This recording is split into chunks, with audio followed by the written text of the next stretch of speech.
Good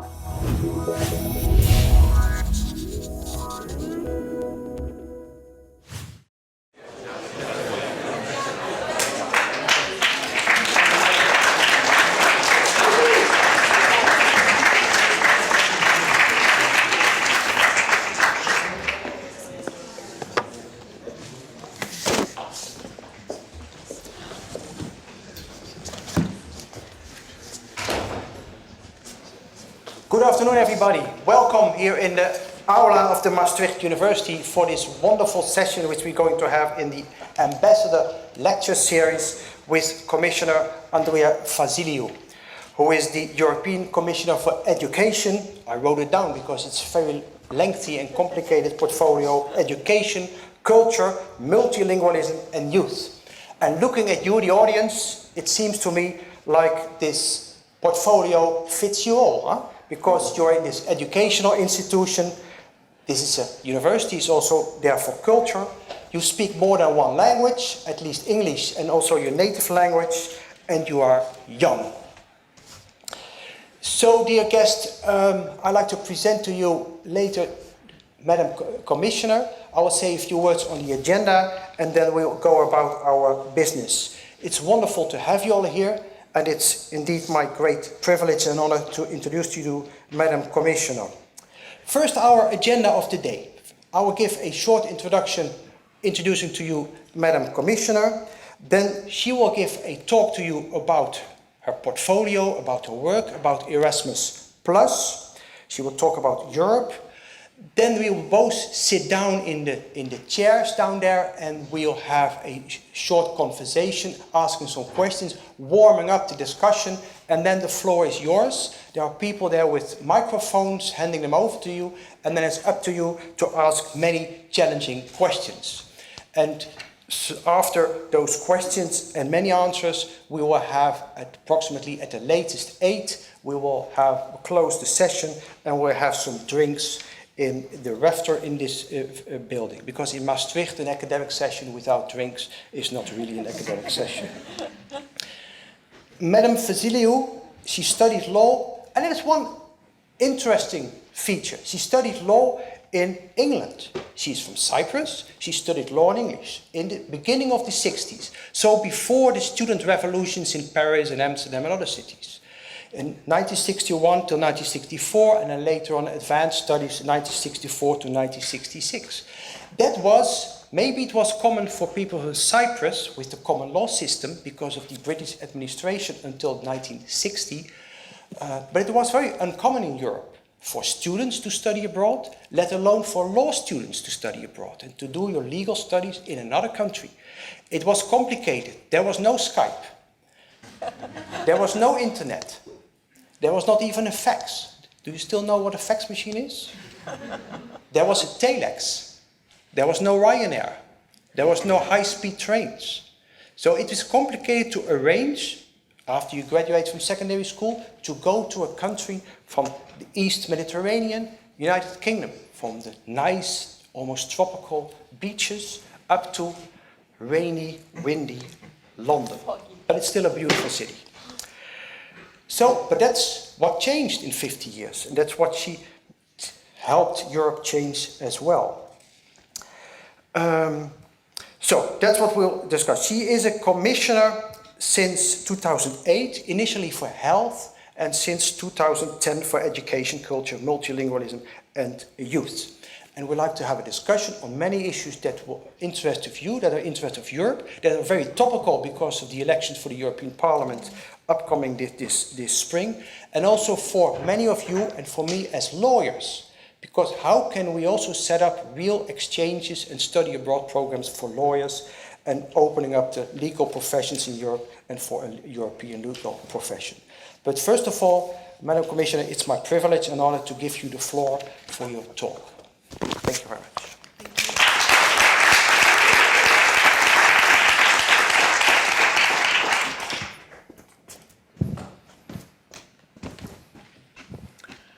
Well, good evening, everyone. It's a real pleasure to be here.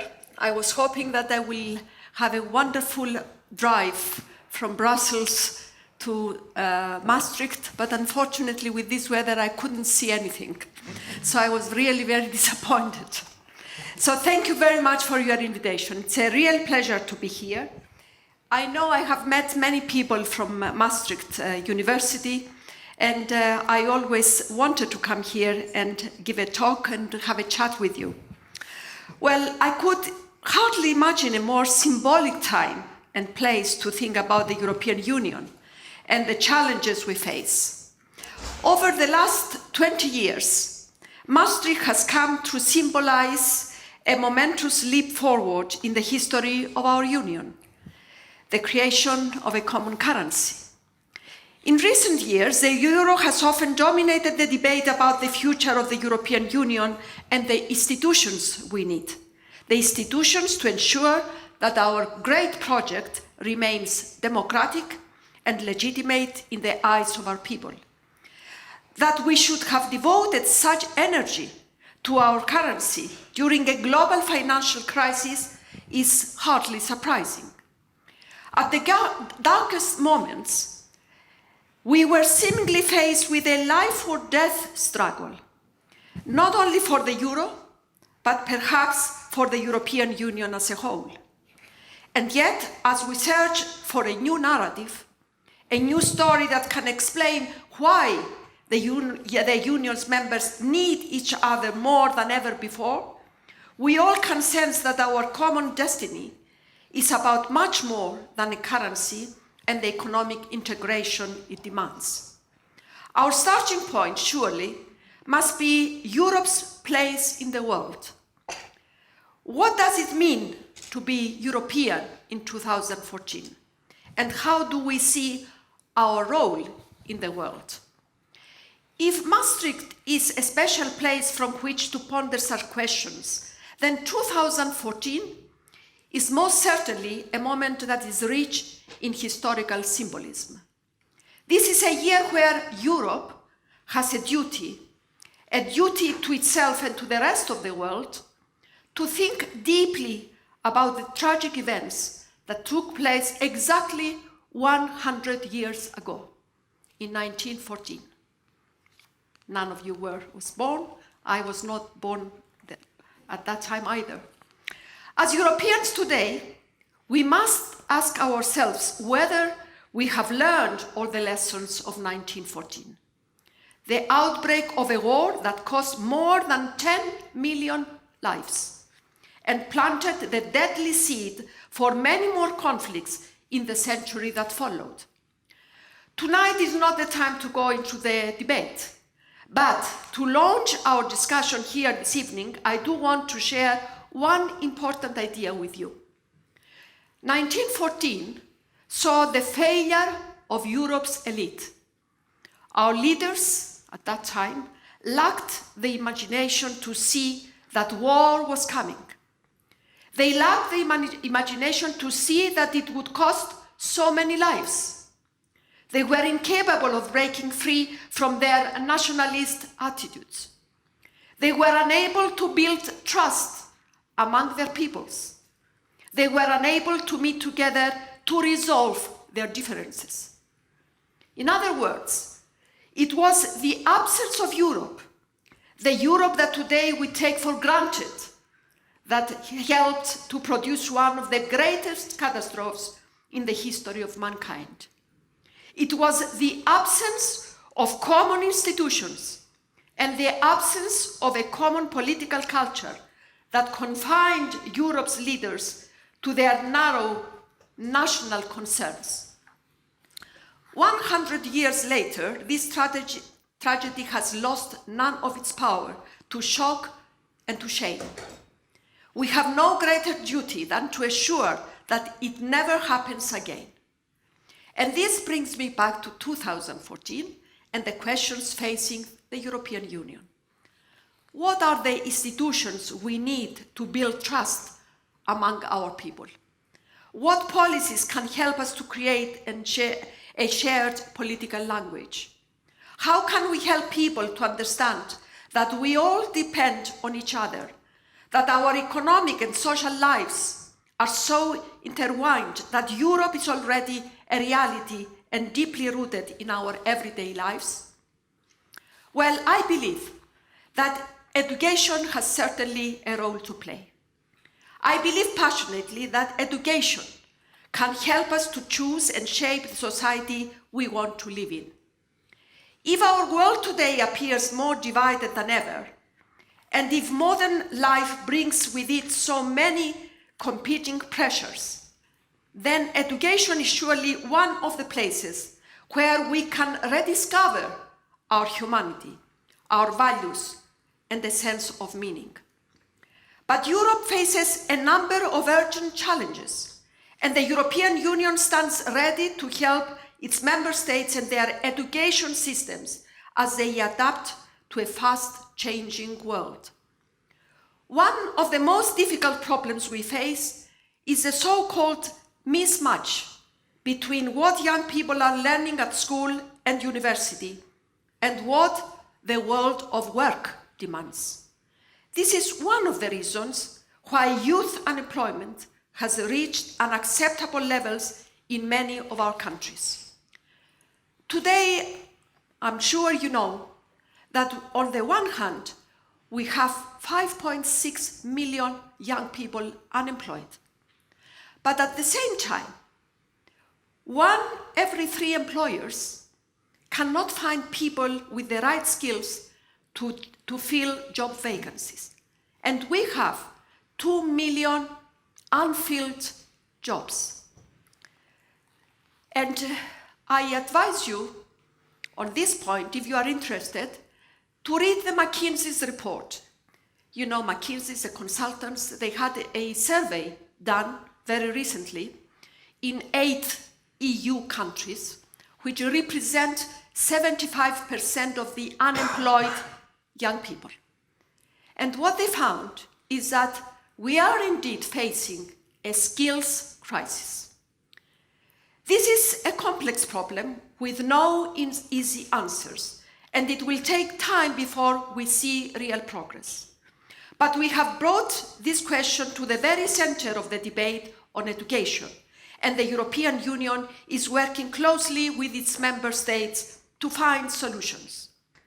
Above all, we need to reform our education systems so that they give pupils and students the right mix of skills for a world that is increasingly mobile, multicultural, and fast-moving.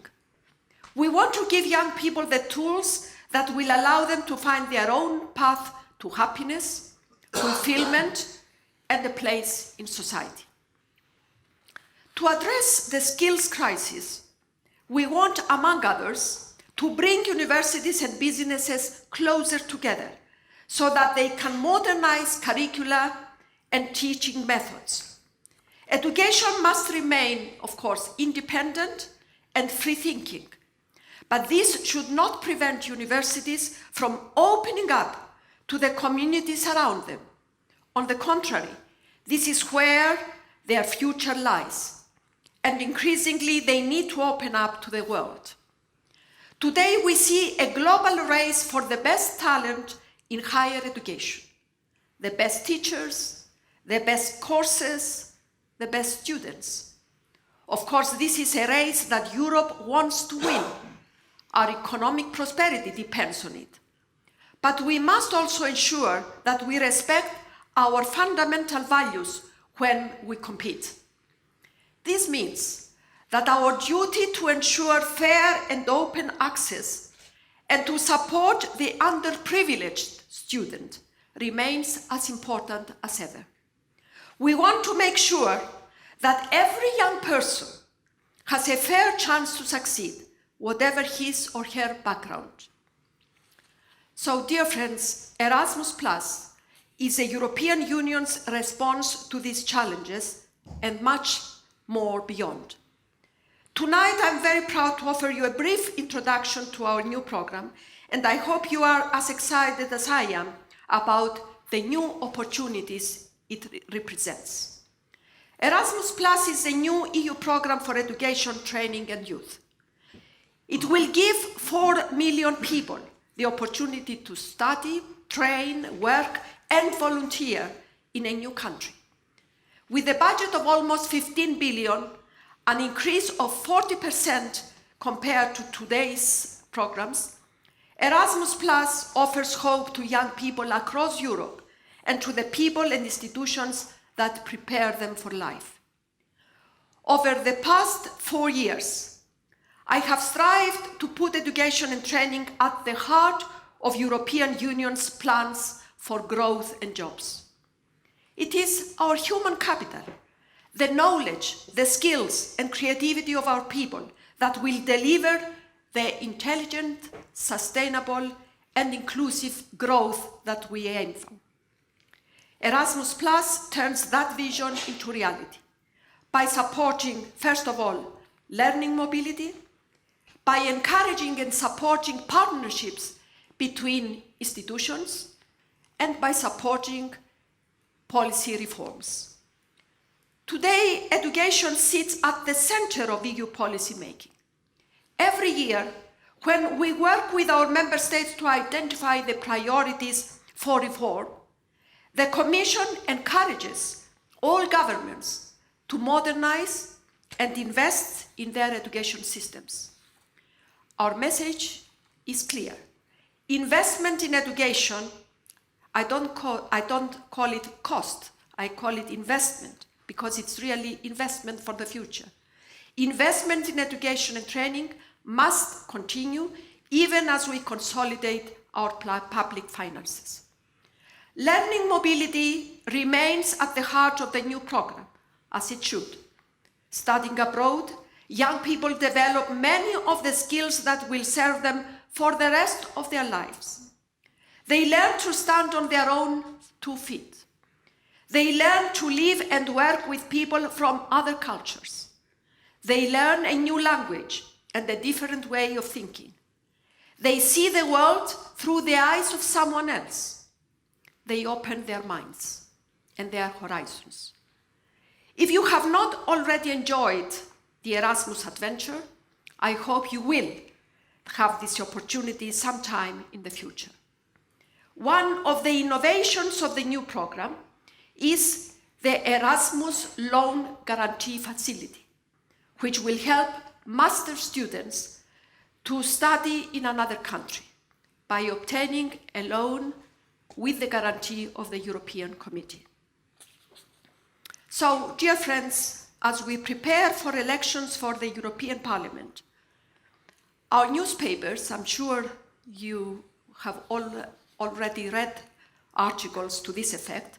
So the newspapers tell us that this will be a good time for the political parties who reject the European Union and the values it represents.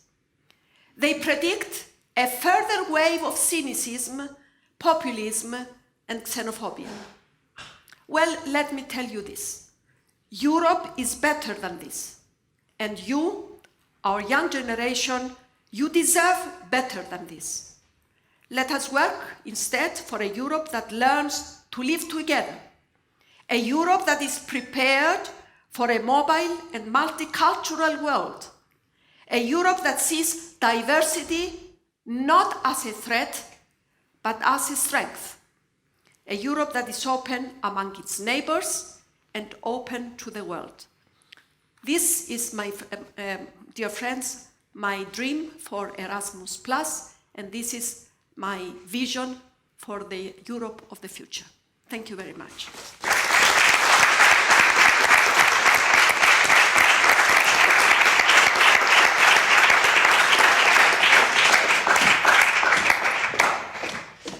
Thank you very much. Oh, it works.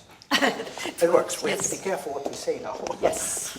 Because the mic is open. Thank you very much for your wonderful talk, and also I think for your beginning reminding us of the history, 100 years history, which we are remembering this year specifically. And that is a kind of the big story of Europe. But now maybe you can also make it very small. But you asked a question before I started, which I think I should answer. Good. You asked what was like in the 60s for a young girl of 17 and a half to leave Cyprus and go to England. And why I did it. First of all, there was no university in Cyprus. at the time. Second reason is because our legal system is still based on English common law, and it made sense for me to study in England. But I assure you, it was a shock. It was, for me, a social shock to leave a provincial island in the Eastern Mediterranean and go to London, which at the time, now I'm sure most of you have been to London and you know how cosmopolitan it is. You find everybody there, all sorts of languages are spoken, all types of food you can find. So it's really the most cosmopolitan city. It was not like that in the 60s. And foreigners were not very welcome. I must confess that I finished my studies and probably, apart from a hello and good morning and good evening, I didn't exchange more with my English students, fellow students. It was not like that. But my difficulties, especially the first year of my stay in London, is the thing which made me strong. And that is the advantage of mobility, students' mobility. Whether you are, like most of you here, I suppose, coming from other countries to the Netherlands. Is what I said in my introduction. It gives you an experience which you will never have at home. You meet other people, you meet other cultures, you learn a new language, a new way of life. You learn how to work in teams. You take decisions for yourself. And this really makes you stand on your own feet. Since then, I said to myself that I can face anything. It made me strong. So I am very grateful for my parents who had the vision to send me on this mobility. Thank you very much. So would that also be the kind of lesson which you say, looking back, going to study in England, in London, yes. This is what I take from it, being stronger? Yes. Being able to take decisions? And open my mind. Open my mind. Even for English food and English culture, the fish and chips? Yes, fish and chips is one of the good ones. Yeah. No English here, huh? But I must tell you, at that time, to get a decent coffee in London, yeah. You had to travel long time on the tube to go and find it. Yes. Yes. Yes. Well, now they have Starbucks, I think. Yes. Now they have it everywhere. Maybe going back from this personal experience, going back to the Commission a little bit. Mm-hmm. Maybe you can tell us a little bit how it is, because we teach here in Maastricht in small groups, 15 mm-hmm. students, and the kind of philosophy is that if a tutorial group is larger than 15, it's difficult to communicate and discuss and exchange opinions. Mm-hmm. And the Commission operates with 28 people. Mm. Well, I must tell you that I asked this question to commissioners who were there when they were 15. I said, how different is it? Mm-hmm. How more difficult it is now? They said, no, it's not any different. You know, because the portfolio are distributed accordingly. We have a very collegial way of discussing things, and something which maybe I should say is decisions are taken in a collegial way. When I have an initiative to be adopted by the college, we call it college because the decisions are taken, all of us together. We are aiming at consensus. But if, of course, we cannot form a consensus, then the commissioners who are against the initiative, they ask to be noted in the minutes that he or she disagrees. But the good thing about it is that we know in advance all the initiatives of all our colleagues. So we have the chance to express an opinion, because before it arrives to the college for a decision, we can make proposals for amendments, because it goes through inter-service consultation. Mm-hmm. So by the time it reaches college, we know more or less which commissioners are in favor and who are against. So this is quite an interesting way of doing things.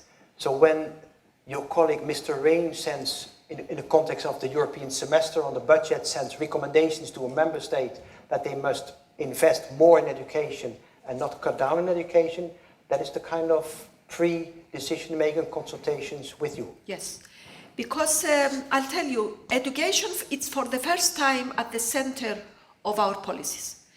Because, you know, Europe 2020 strategy, which is for growth and jobs, includes 5 targets.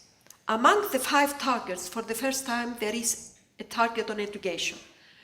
On the one hand, we agreed that we should reduce the number of early school leavers to less than 10%. When we took the decision, it was 15%. Now we are down to 12.5%. And to increase the number of graduates from tertiary education to at least 40%. So since then, we have introduced the so-called country desks in my services. So we have allocated to a member of the services, the burden of following one particular country. So we have one to follow Greece, one to follow Cyprus, one to follow Portugal, and so on and so forth for the 28. So this person follows very closely what is happening in each country and brings this information to me, and then together with my services, we agree what recommendation we should make to which country in education. And these are included in the European semester when we make the country-specific recommendations to countries, to member states on different issues. And then we say to member states, now we make this recommendation to you, you have to reform your system if you want to really put things right, and we are ready to assist you, either financially or technically, or by encouraging a dialogue with member states who are strong in this field. For example, vocational education and training. All the countries of the Central and Northern Europe are very strong in vocational education and training, the so-called dual system. The Netherlands is also strong. All the countries of the South, they had nothing to do with vocational training. They didn't want to hear about it. Then they realized, of course, the countries which had strong vocational training had very low unemployment. So now all the countries in the South try to make an agreement with countries of the North to learn from them and to establish quality vocational education and training systems. And are the member states, are they receptive for this kind of interference from the Commission into their educational system? Because they might see, this is part of my sovereignty, Commission, you do internal market, this is us. Exactly. Because we all know that education falls under subsidiarity, and the responsibility lies with member states. But strangely enough, they are very receptive. They see their weaknesses. So they see that they have to change. They have to reform, and they cannot do it on their own. So they need good practices from other countries. They need the dialogue, and they need the technical and financial support of the Commission.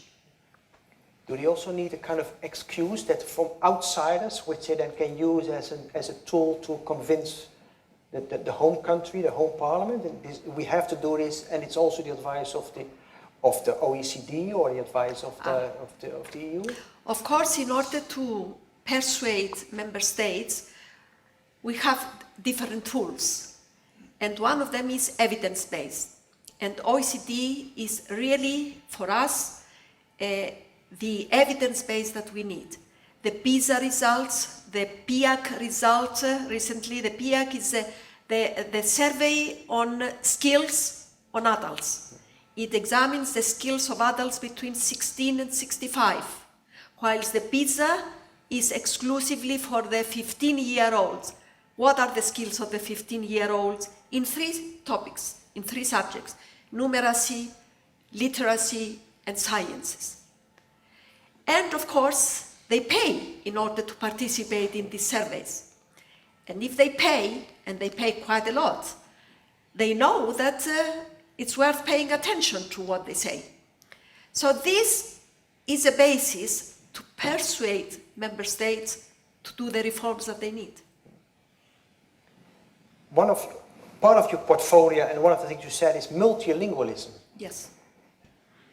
What we see in university rankings is that basically if you want to be high in the rankings, the university must teach and do research in English, because the rankings measure basically English literature, English research, etc. And is it also the trend in Europe that basically English is going to be the lingua franca, if I may say so? So what do you mean by multilingualism? Is that native language plus English, or English plus your native language plus another major European language? Yes. Now, when we speak about multilingualism, it's 2 things. First of all is that we recognize that 24 languages are the official languages of the EU. Why 24? Is because, for example, German is spoken in Austria, Greek is spoken in Cyprus, Dutch is spoken in the Netherlands and in Belgium, French also in France and Belgium. So 24 and not 28. So all these languages are official. But of course we have the working languages as well, which we use for when we meet as a commission. And these are English, German, and French. But all the official documents, all the legal documents of the Union are published in the 24 languages. And when you are in the European Parliament or in Council, we make available all the 24. Now, in addition to that, we have our policy on teaching and learning foreign languages. Because if you have 24, it makes sense that you learn more than one. So we have adopted a rule that every child should learn at least 2 foreign languages in addition to the mother tongue.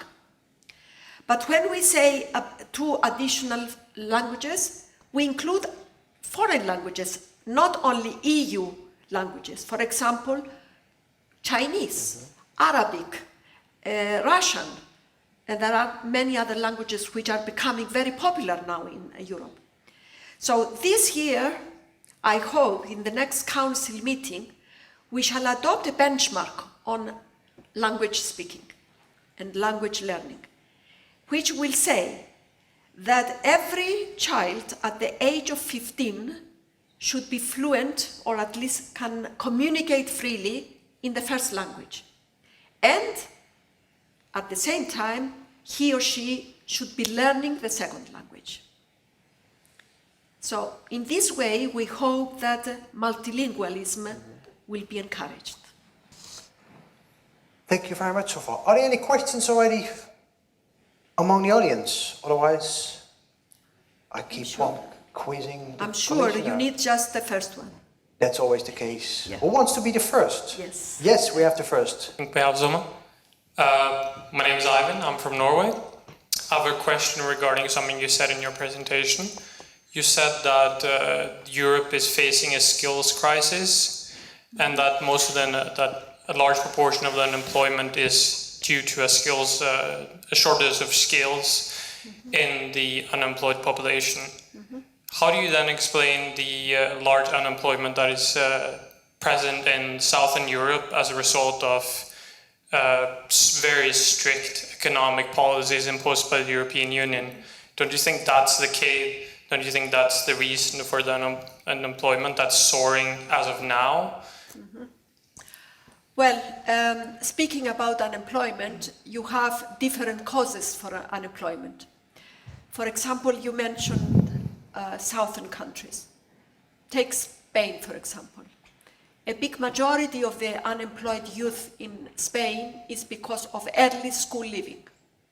Why? Because Spanish youngsters used to leave school early, to abandon school, because they could find very easily employment in the construction industry.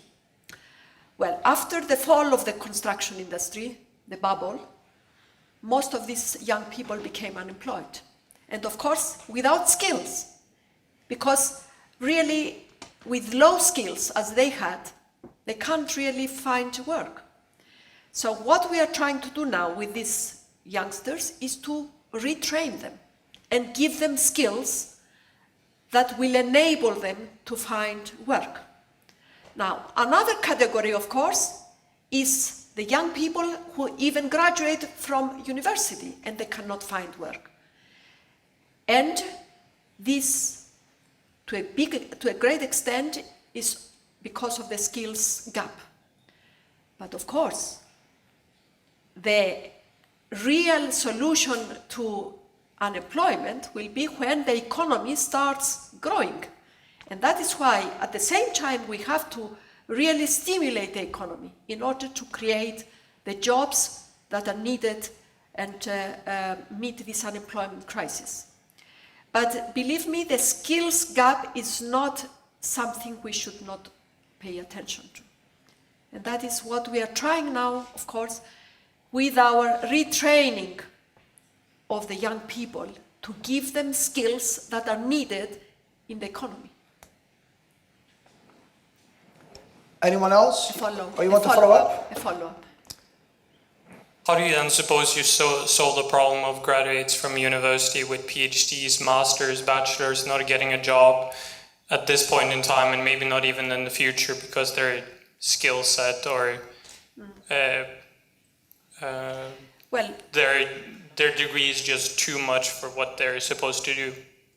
well, you know, the crisis has affected everyone. Whether you are a graduate or you are a PhD, it affected everyone. So this type of students that you, graduates that you described, of course, they are also facing a problem. But they have much more chances to be employed than the ones who are not graduates. The ratio is quite high. For example, if I remember correctly, in 2012, the young people who were graduates from tertiary education, only 6% of them were unemployed, whilst those who were only secondary school graduates was much higher, almost double. So it makes a difference. Skills is a passport to success, although it may take longer now with the crisis. But you have a much better chance to find employment and be successful if you are a graduate. And to what extent can, for example, the match or maybe even mismatch between some university studies and the labor market play a role? Mm-hmm. I know that in France, for example, many students, they do psychology. Yeah. Much more than the labor market can handle. Yes. Generally speaking, the graduates from social sciences are hit harder because there is a huge demand in engineering, ICT, medicine, But on the other hand, you cannot discourage young people who are interested in psychology or sociology or any other topic to take up this subject. And if they are good in it, and in addition to that, they have transversal skills which are very sought out by employers, then this is the answer. I mean, we don't want to discourage people from studying disciplines which they like. But that implies a couple of ifs. That means if they are good and if they have transferable skills. Yes, So that means transversal skills really are very important. what we mean by transversal skills, not the skills that we obtain through formal education. Because when you go, there is a job vacancy, and they want a master's in different disciplines. All the applicants will have these qualifications. So what will make the difference for the employer are the additional soft transversal skills that the applicants have. This experience from life, even working as a volunteer, in sports, in arts, in Study abroad? Study abroad, of course. And that is why we encourage so much the mobility, because you get these skills. What would be your ambition for Erasmus Plus? What is the percentage of, let's say, university students that you want to study abroad at least, let's say, one semester during their studies? We estimate that with the budget that we have available now, it will be about 2 million university students. In addition to that, of course, for vocational training trainees and for volunteers it's an additional amount, and we have also special courses for young people for exchanges, for volunteering and so on. And about 200,000 for loan facility, for masters, for a full master's degree abroad. That is per year or in total? In total. In total. 200,000. 200,000. Yes. So that's about 30,000 a year. Yeah. Yes. I have one question up there and one question up there. No, we just need a mic. I know you can shout. Thank you, Commissioner, for the wonderful briefings. I just have one question. Do you think a foreseeable Wait a second, what were you saying? Does he need a microphone? Yeah, I need a mic. Yeah, start with the microphone. Okay, cool. And then you don't have to shout. Thank you. Thank you, Ms. Commissioner. I was wondering, do you think, and that's only your personal opinion, I guess, do you think we will see the Commission in foreseeable future making decisions in the educational sector and not only making suggestions? Thank you. No, I don't see that happening. Member states are very, very proud of their competencies in different sectors, including education. And I see it as a very difficult decision to be taken.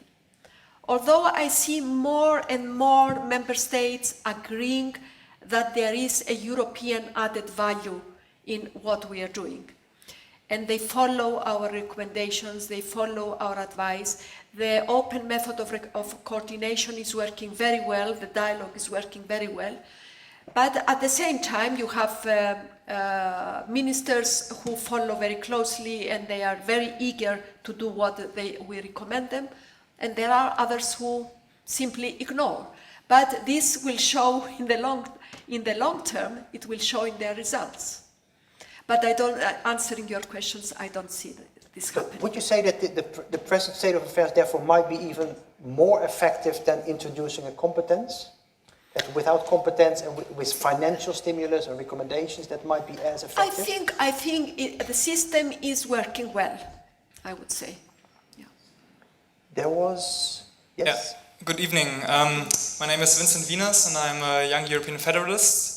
And our organization believes that multilingualism is a good thing, though what we really need in Europe is a common language in order to communicate. Because if we don't have a common language, we will always have multiple policies and never one common policy, so there is no chance for a real European democracy.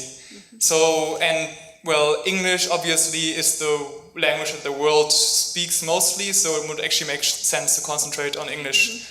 Does the Commission consider these circumstances as well, or is it simply not possible to push for English because of, for example, the French?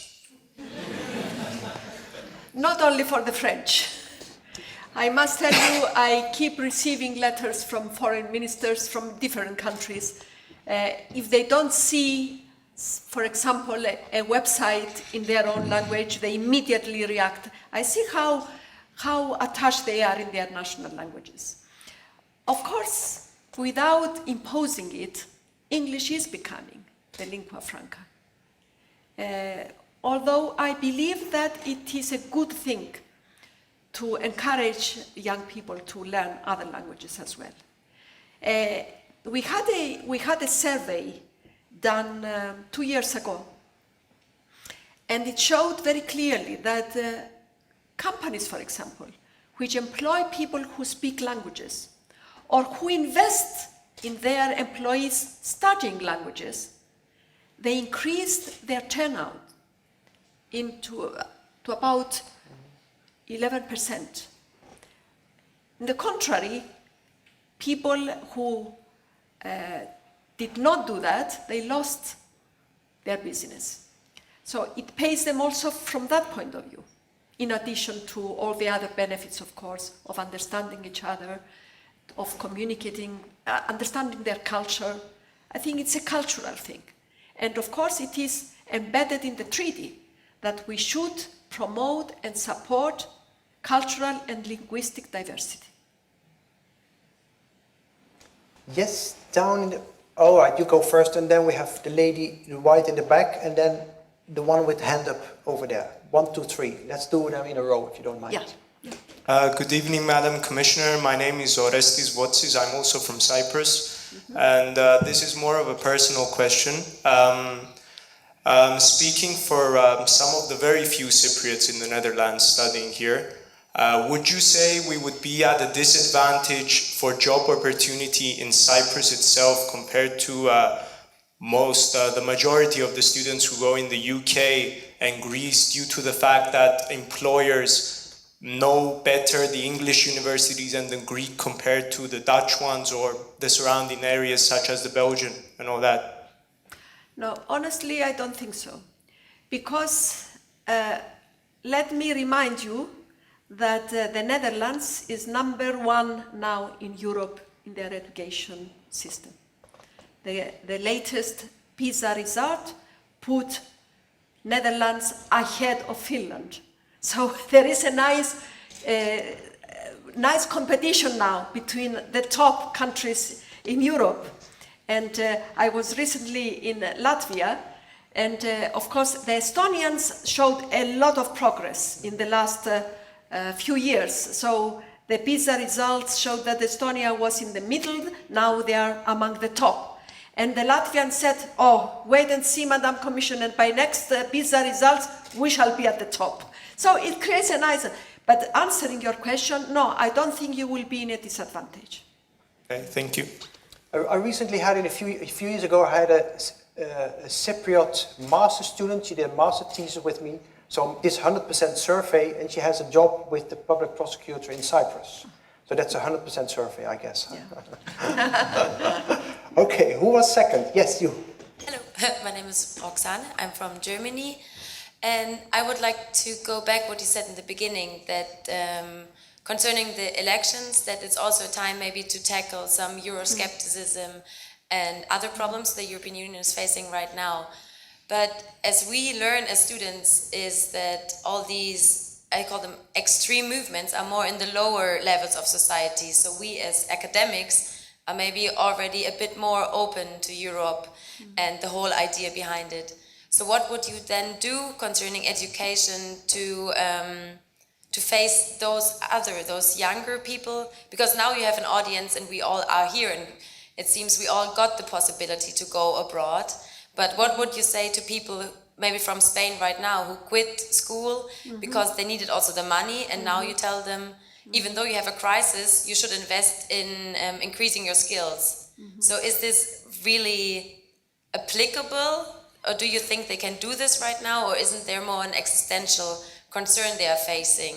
And therefore, can this development into more Euroscepticism be tackled by education? Well, education certainly helps, but let us not forget that we have about 14 million young people who are the so-called needs. neither in employment, nor in education, nor in in practice. So these are the most difficult people, and they are the most vulnerable to populism, to extremism, and so on. So our biggest challenge now in Europe is to reach this type of people who are excluded from the society, not because society excludes them, but because they don't feel comfortable in mixing with other people. So they are completely outside the society. So what we do now is we encourage the training of youth workers. Youth workers are very valuable from that point of view because they can reach these needs, these young people. So gradually to bring them into the society and make them feel welcome and supported. And of course, one way of doing that is to train them, to give them something, to give a meaning to their life, either through culture or through sport. I visited a number of projects, for example, which are supported by big sport federations. And they take people, young people of this type, and they train them in sport, and when they become good, they start regaining confidence. They start regaining hope for life. And a good number of them go back to education. So this is a way to do it. But of course, it needs an effort on our behalf, for all of us. So if we have a duty, if we know young people who are of that type, you have to embrace them, you have to help them, you have to find them, to lead them to something good. And then we may raise them to self-esteem, and when we are successful, then the national politician says, we did it. They never give credit to the EU. So those people never believe that the EU might have supported that, because they think, okay. Because, I think we all know that they need a scapegoat. Mm-hmm. If something goes wrong, it's the EU. If something is successful, it's our national policies. It's like a football. Yeah. When our team wins, it's our team. If they lose, they lost. Huh? Yeah. There was another question down. Yes, Jus. Good evening. I'm Joseph.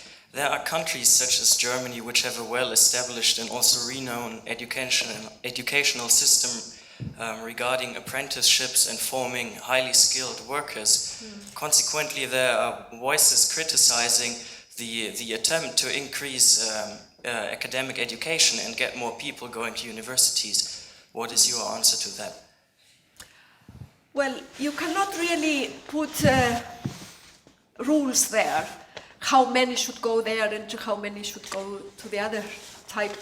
There are two types of education, and I think they are both very, very worth supporting. But I am not in favor of strict rules, how many should go there and how many to the other. It was funny in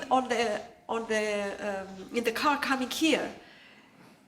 My colleague here said to me, have you read the Financial Times? Because there is an interesting article about Germany today.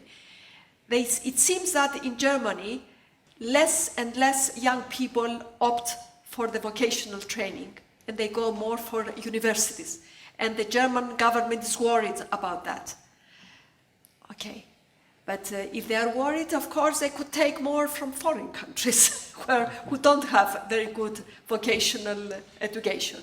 But I think you cannot have a regimental decision about that.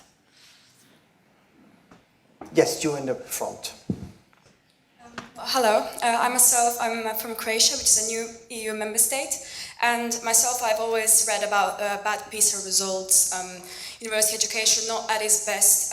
Will the EU do something to help such a new member state? I mean, is there any hope to ever reach such a high level of education, such as, like I said, in the Netherlands or the UK? Of course there is hope. Take, for example, Italy or Portugal. They were very, very bad in the previous PISA. And we helped them with the European Social Fund, for example, to train their teachers, to set up vocational training, to to do a number of things that they were not very good. And gradually you see that the level of education rise. So this PISA result shows a lot of progress in these countries. So there is hope, but of course you have to be focused. You have to see which are the weak points of your education systems, follow our recommendations, and of course we are ready to help them with technical assistance, but also, as I said, through the European Social Fund to do that. Very often it is because they don't have very strong initial training of teachers, and also they don't train their teachers very often. So we are asking, for example, teachers to do a number of things: entrepreneurship, civic education, languages, technology. And of course the teachers need support in order to be able to deliver. And this needs money. Of course, to train and retrain your teachers need a lot of money. But this is a way that you can use the European Social Fund, and countries like Croatia who are allowed to use, they're entitled to use many more funds than we, for example, who are not qualified for that. You have to make use of these funds. Yes. Anyone else? I have a lady in the back. Yes, and I have a lady over there. So you go all the way in the back. Do you have a microphone? I have a microphone, sir. You have one. Where's you? Yeah. Oh, there you are. Okay, then later the lady in the back. Yes. Madam Commissioner, you have addressed the issue of Euroscepticism many times in your speech. You have dismissed it as xenophobia and populism. But in light of mounting evidence towards European ineffectivism and high costs in regard to low gain for many Western European countries, do you think we as academics should just ignore the evidence? That seems to be a bit contrary to the idea of critical thinking, which lies at the basis of education. I didn't get the one bit when you spoke about Euroscepticism, but what is evidence? There are many reports, most recently by Capital Economics, that say, in this case, the Netherlands has not benefited from EU membership and would be better off out of the European Union. Yes, I saw that Mr. Wilders today has made use of this so-called report. I have to read it in order to see. But I know, for example, that in the UK, there were very, very serious reports that show that if UK leaves the EU, they will lose a lot of from their economy, because they profited a lot. So I have to see the report, and I have to read some comments from reliable sources in order to believe that. Well, I read some parts of the report, at least of a summary given by one of the assistants of Wilders. Yes. And it is basically based on an assumption that if the Netherlands would leave the EU, then the assumption is that there would be no response from the financial markets, which is unlikely. There won't be a response. That it would not affect trade between Rotterdam and Germany. It will affect, of course, because then Germany would expand what they're doing, their own harbors. And the Chinese don't care whether they go to Rotterdam or to Hamburg. I mean, what is the distance from China? So it starts for many assumptions which I think are very absurd. hypothetical. Yeah. Absurd, I would say. Yeah. But anyway, I'm not an economist, so maybe there's excellent math in the report, but I don't buy it. There was a question in the back. Yes. Yes, hello, thank you. My name is Lara, and I'm from Germany. And I just recently had the opportunity to go on Erasmus, so thank you. It was a great experience. Thank you for your efforts in this. Where did you go? Budapest, Hungary. And what I noticed was that while there were a lot of students from Western Europe, so French, a lot of Germans, I heard that for Hungarian students and also from a lot of Eastern European countries, it's a lot harder to get the opportunity to go abroad, to go to Western Europe. And I was wondering if that's something you confirm, and if yes, if there's anything you're doing for them. Why is it more difficult? Because Of the cost? Because of the cost, Of the they cost? don't get Okay. that much money apparently, and also the universities place a higher, Yeah. Now, regarding the grants, the monthly grant that an Erasmus beneficiary gets, what we are asking the national agencies to do is we set the minimum and the maximum. So the national agency decides now what amount of money they will give to the Erasmus student, depending on the cost of living in the country that receives them, and of course, according to what co-finance they receive from their national governments, because there are governments which believe so much in these exchange programs that they co-finance it, they top it up. So depending on the co-finance and the cost of living of the foreign country, they have the liberty to give the grant. And usually for students going to a country with a higher cost of living, they will receive higher grant than students going to a cheaper country. How many of you have you been? Want to go or have been on an exchange? Oh my, that's many.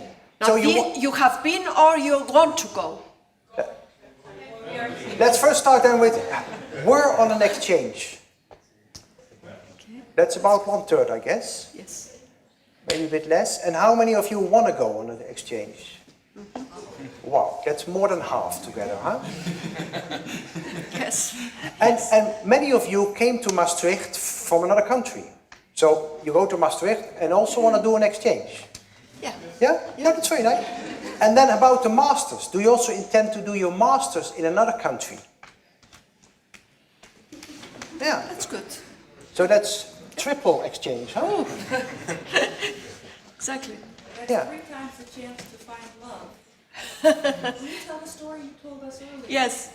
We were talking about the Erasmus marriages. And listen carefully, huh? I mean, it's natural.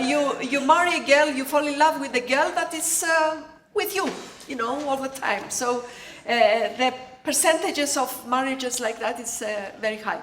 So when we celebrated the 25 years of Erasmus, and we invited some of the old Erasmus, and there was a couple. They say they were the oldest Erasmus alive. Yes. And it was a couple. They met during their Erasmus program. So we have a lot of that. Yeah. And we have the so-called Erasmus children now. So be careful then, huh? Yeah. My daughter met the love of her life in Hong Kong, so she has a complicated life traveling back and forth. But that's, Yeah. so that's expensive for that. Yeah. Okay, we go over there. Yes, I only see a hand. Here. Yeah. Yes, you. You have a mic? Oh, she was first. No, then we give her first. And then you get the mic next, right? And then we go to the back, and then we go over there. I just want to pose a very quick question about legal education, because we here and some others, we're from the European Law School, and this is a very special approach to law. And what is your opinion about the future of legal education in Europe? Do you think this is a trend that, because we study different legal systems, we don't specify on one legal system, do you think this is a trend or this will be required in the future? But I understand you're studying European law. Yes. Well, this of course is very, very useful, because if you live in the European Union and you want to work in the European Union, I think it's very, very useful for you to know the legal system of the European Union. But in general, I would say that if you are trained as a lawyer, it's a very good training, because you immediately see the central point of anything. So I had an interesting experience with colleagues who studied psychology, for example, or sociology. They tend to go around the issue, but we lawyers always go to the real gist of the question, and we don't waste time in circulating around it. So I think you made a good choice, and it's a very good background qualification for anything you want to do. You can specialize after that on so many different things. So I think you are on the right track. Might it be possible for the future to have a little bit more work towards the direction of an American system, where the states will easier than now recognize degrees, so that it might be easier to work as a European lawyer with a recognized law degree on the European level, instead of having to go through a domestic bar first? Yeah. Well, the tendency now is to facilitate mutual recognition. This goes for every university degree, that if we want to facilitate working mobility, gradually we have to have in the European Union mutual automatic recognition of qualifications. Now we have a core of 10 countries now who voluntarily are trying to have this automatic recognition, and gradually they want to show to the others that this is feasible, and they should encourage them to do that. But you know, the Bologna process, one of the Bologna process requirements is recognition of qualifications. And we are trying to do that. For the time being, it's a national body which does it, but gradually we want to pass to automatic recognition. Okay. I promised, no, there was a lady first. Yes, you. Yes. Hi, I just have one quick question. Do you think higher education should be free for everyone? That is a very idealistic, I would say yes. But is it possible? Realistically speaking, I don't think it is possible, because it's very expensive. It's getting very, very expensive. But what I would say, and I think I mentioned it in my speech, if you have to have fees, you must offer scholarships for less privileged students, because the thing that I don't want to see is that tertiary education is only for the privileged students. If we speak of equity, if we speak of free of access to everybody, then we must give the possibilities to the less privileged young people to follow their studies. Good evening, Madam Commissioner. My name is Davide. With the growing economic crisis, I mean, now it's sort of slowed down, but obviously the European Commission has put in a lot of austerity measures to reduce public debts. As a commissioner, has anything been done to tell governments, look, education is not a cost, as you said, it's actually an investment. But again, governments are trying to cut as much as possible. So I'm just wondering if the Commission has, said, okay, austerity, yes, but hold on, do not touch education, because education it's not a cost, it's an investment. And again, it's, are there any limits to the austerity? That's what I'm just wondering. Thanks. Well, first of all, let me correct you. These austerity measures were not imposed by the Commission. They were imposed by the Troika. And there are three in the Troika, as the name says. So IMF, European Central Bank, and the Commission. And it is exclusively for the Eurozone. So these decisions are not taken by the Commission. They never come to the college to be adopted. These are exclusively a Eurogroup decision. Now, we in the Commission, when we have the European semester, that is every 6 months we issue to the country-specific recommendations to member states, we advise them not to cut their budgets on education, because this is short-sighted. They will see the negative results of their action, not immediately, not next year. They will see it in 5-10 years. They will lose a generation. And that is why we encourage them not to cut. Unfortunately, many countries, many governments have cut their budgets, contrary to what we advised. Maybe another point. There was a question. Let me add another thing. Sometimes, though, when we advise governments to reform their systems, their education systems, they do not necessarily, this does not necessarily mean more money. Because their investment, they have to invest wisely. I will give you an example. Do we have any Greeks here from Greece? No. In Greece, they have 30 universities. And I was speaking to many people in Greece. They agree that 30 universities is too many for Greece. So they have created universities in every community. It is not feasible. So they have not been investing wisely. So now they are merging. They realize that they have to spend wisely. So there is a difference between investing more and investing wisely. There was earlier on a question on Euroscepticism. Yeah. And we are all academics, and we are trained in European law and European studies, and you work in the EU. And you're right in saying, well, this is the Troika, that's not the Commission, and this is the European semester, and this is that. How do we get that message across to people? Because for them, what the Troika tells Greece, that's the EU, or it's the Eurogroup. Not only that. For example, we sent to Greece the so-called the task force. We have a task force for Greece, we have a task force for Portugal, for Cyprus, etc. All the countries that are under the program.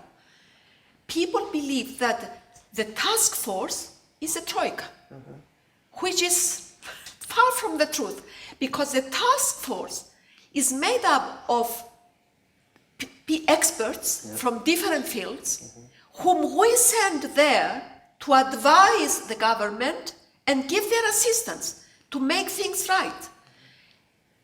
Okay, we have to make this known to people by having discussions, through television, but also the media doesn't help.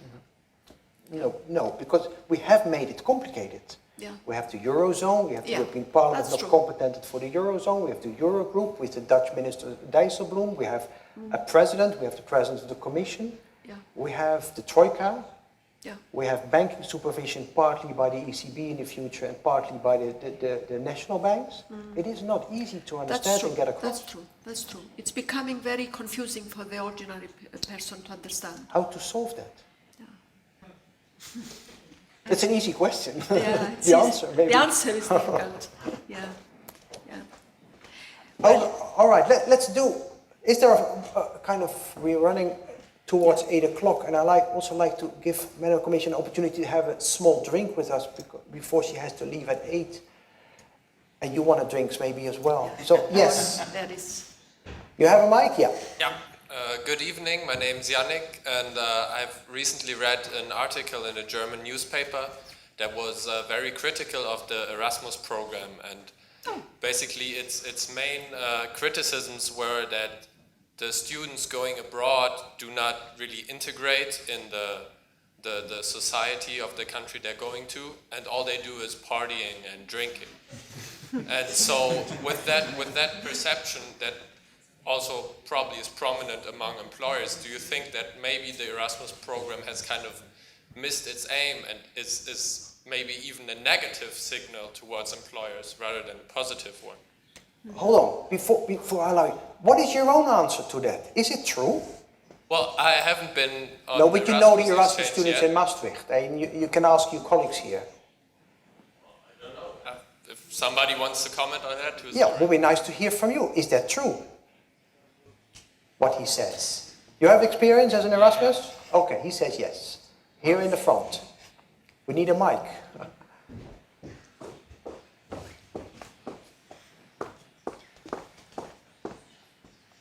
One of the experience I get from my Erasmus exchange, you're partly right. It's not only that it's kind of hard to integrate into society, but the main part is you meet people from all over Europe. It's more the experience that you gain, that you hang out with other people, that you experience like an international surrounding, living in another country together. This is more like that. It's more, or like the main experience I gained from my Erasmus exchange was mainly soft skills, she mentioned. And I feel like they're very important, and this is why Erasmus is also a great project, because this is exactly not only about education, but also meeting other people. I mean, from a perspective of Maastricht students, you already meet a lot of people who are from somewhere else, probably. But if you look at a normal Dutch student who is not studying in Maastricht, probably in Utrecht or wherever, not so international university, he will have not that kind of experience. He will gain it from Erasmus. So I feel like this criticism is partly right, but it misses the aspect that there's something gained from it going abroad, really. And not only focusing on studying, but also meeting other people and going out with them. Yeah. Yeah. Well, I think he gave a very good answer regarding the skills. Because as I said, through Erasmus, you're not, the biggest benefit of Erasmus is not to add to your formal education. That you will get in your university.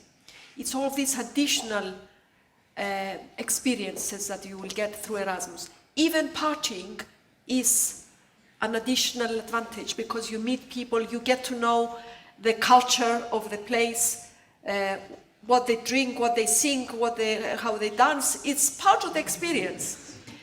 But you are right to a certain extent, because we have had some negative experiences in the past. And now we are making it very strict, relatively strict, because we want the universities, the sending university and the host university, to work closely together to follow the studies of the Erasmus beneficiary. And there will be an agreement now signed between the student and the two universities to know exactly what they are going to study when they go, and a report will be coming from the host university to the sending university to give a report on what the student has been doing there. So we want to elevate and to increase the quality of the Erasmus exchanges. In the back. Yes. I just want to add something, because in my experience in Erasmus, one of the problems was also this organization. And I think that sometimes a problem is that it's a trans-European program, but the whole organization relies on the member states. And for example, they want to help you a lot, but I think it's also here in Maastricht a problem, that the Erasmus students all go to these student residences. And that's supposed to be helpful, but actually it would be much more helpful if you live together with people from the country. Mm-hmm. So I think that sometimes maybe the help they offer doesn't help you to integrate because you are not forced to. Mm-hmm. It's always like, if you have to learn the language to get around, then you will. But if you are living in a student residence mm-hmm. and having just courses in English, why would you meet with other people? Mm-hmm. So maybe sometimes it's even better if there are courses for Erasmus students in the country, in the language of the country itself, so that you have more incentives to learn the language and to ask your fellow students if they can help you. Mm. So maybe it's sometimes the organization where the lack is, and then maybe you invest more in partying than because you don't know anything else. Do you belong to the alumni, Erasmus alumni? Me? Yeah. Yes. Because that is one way of helping the Erasmus new arrivals, to introduce them to the country, to introduce them to the language, to the way of life, and mix with other students. I think through the alumni association. And these organizations. I was in Italy, and I think there it's very good. They have these European student networks, which is really organized. But for example, in France, it's not. So it also depends on who is taking care of you. Mm-hmm. Mm-hmm. When I look back, I'm in this university now for about bit more, I'm getting old, more than 20 years and worked on Erasmus in the 1990s already in the student exchanges.